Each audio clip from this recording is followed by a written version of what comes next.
નસીબ જુઓ અમારા કે ગાડી આખી અડધી રિવર્સમાં ઓટોમેટિક જઈ ખબર નહીં કેવી રીતના કઈ ઉભા રહેજો કેમ કઈ ખબર જ ન પડી.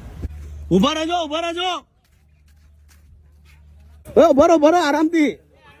હા નસીબ તમે જુઓ કે ગાડી આખી આ જગ્યા પરથી આ ઓટોમેટિક ખબર નહીં કેમ ગઈ અને સીધી અહીંયા આ જાળીના હિસાબે બચી ગઈ ગાડી. જો બધા સાઈડ પર આવજો, એક મિનિટ સાઈડ પર આવી જાઓ.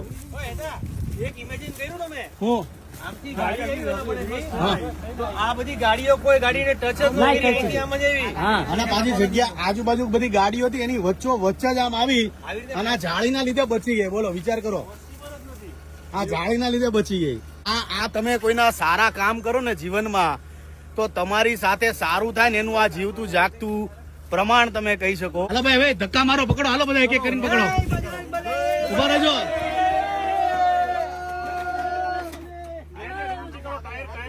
ટાયર ઊંચું કરો.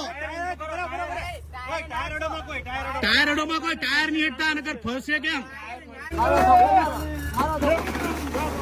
ગણપતિ બાપ્પા.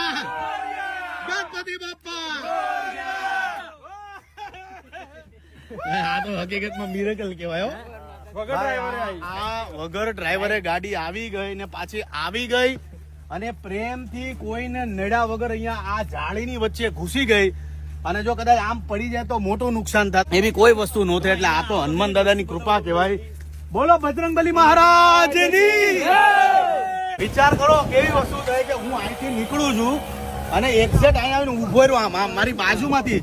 હવે કદાચ આમ હોત તો ગાડી માથે ચડી એક જ કે નહીં. અહીંથી સીધી આ કોઈ આની ગાડીને નહીં કોઈ આ પટ્ટા જો આ પટ્ટા દેખાય સીધું આમ ઘૂસી ગયું. બોલો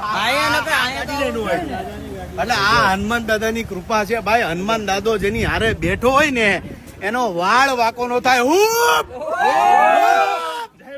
જય બજરંગબલી.